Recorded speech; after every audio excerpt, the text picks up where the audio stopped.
It's a hot afternoon, somewhere in a forest, millions of years before anything you'd recognize as history. You're not quite a human yet.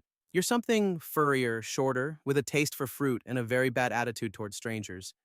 And you're hungry. On the forest floor, half buried in leaves, you find a piece of fruit that fell days ago. It's soft, it's brown, it smells sharp, a little rotten, a little sweet.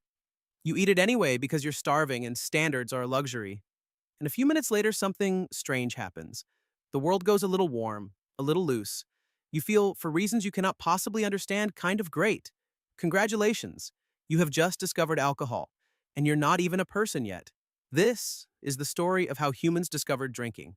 And here's the twist that reframes the whole thing. Nobody invented alcohol, not the Egyptians, not the Sumerians, not some genius in a robe with a beard and a plan. The truth is that alcohol was here before we were. Nature was making it, completely by accident, for millions of years before a single human ever took a sip on purpose.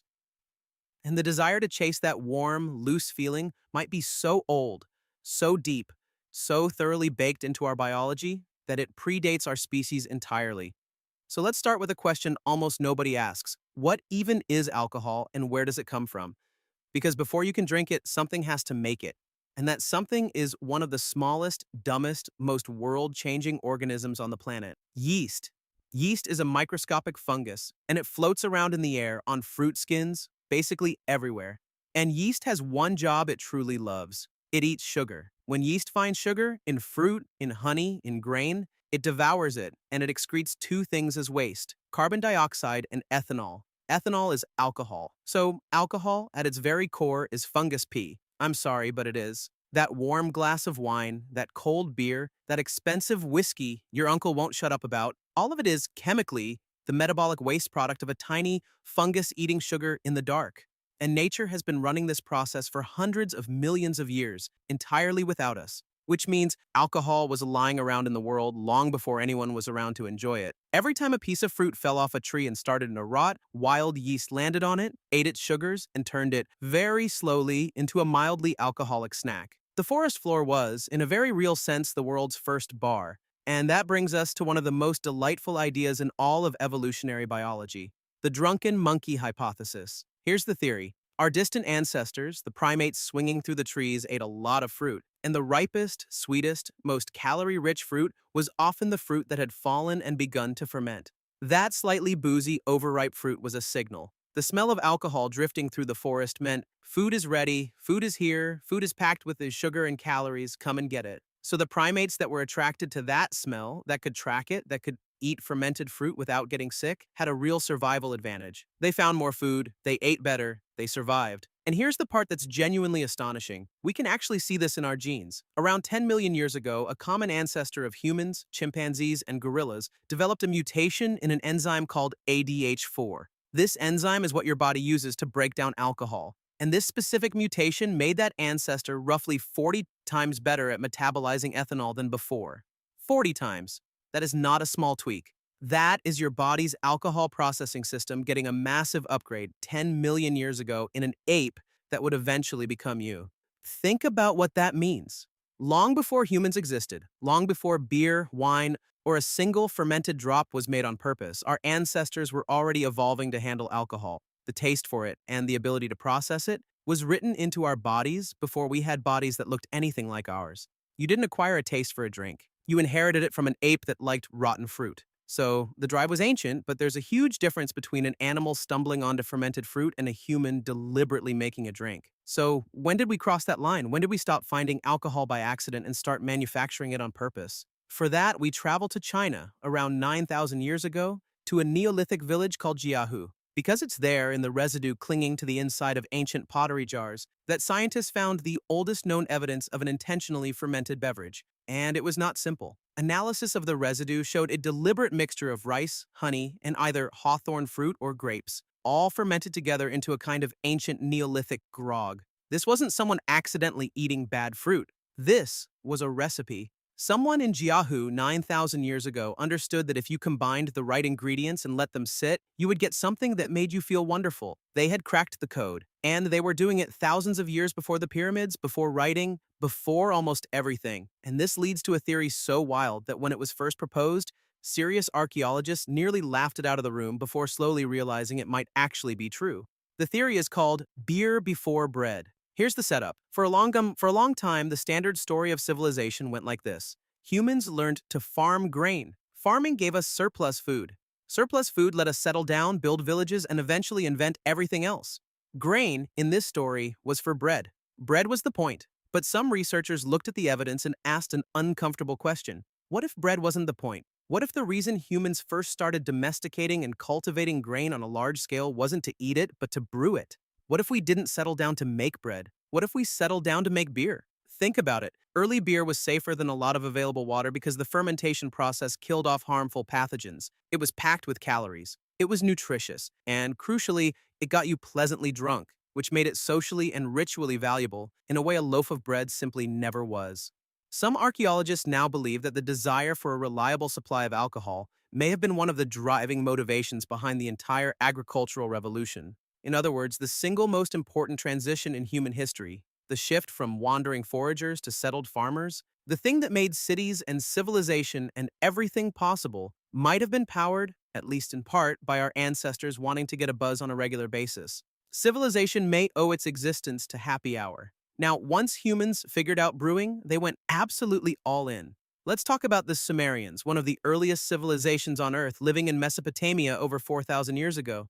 The Sumerians loved beer, and I don't mean casually. Beer was central to their entire society. It was food, it was medicine, it was social glue, and it was even currency. Workers building temples and monuments were often paid partly in a daily ration of beer.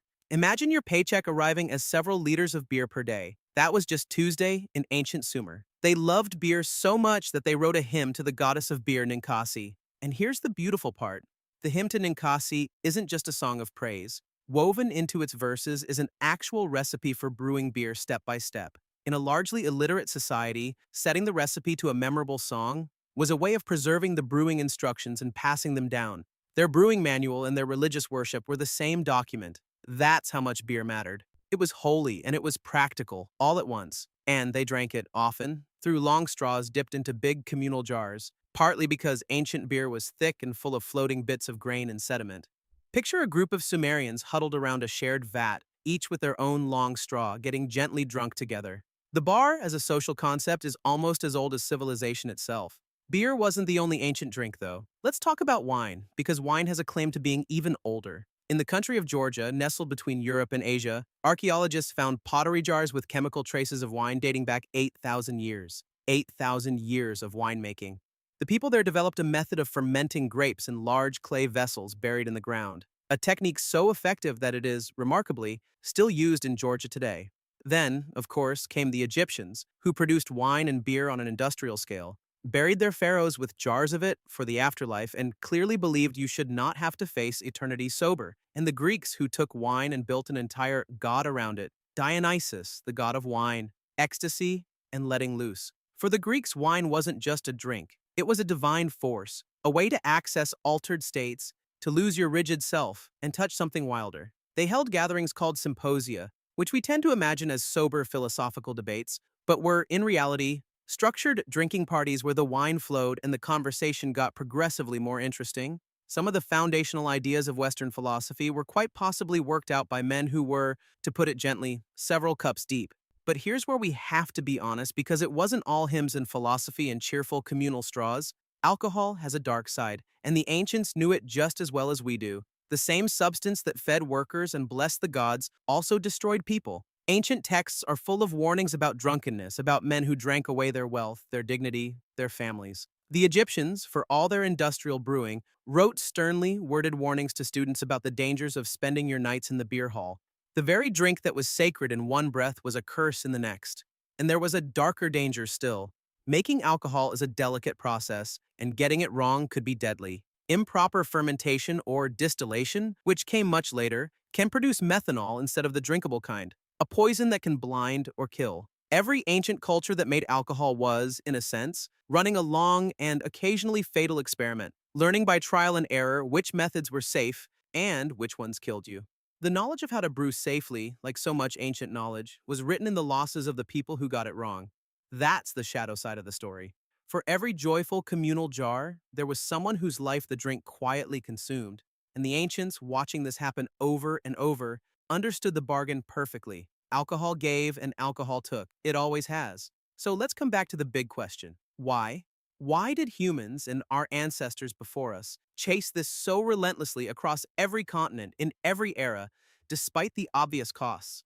Part of the answer is that ancient one, the one buried in our enzymes. The drive was already there, inherited from those fruit-eating apes. But part of it is something deeper about who we are. Some researchers argue that the pursuit of altered consciousness, the desire to change how we feel, even briefly, is a fundamental human drive, right up there with hunger and thirst. And alcohol, more than almost anything else, delivered. It lowered inhibitions, which made people talk, bond, and cooperate.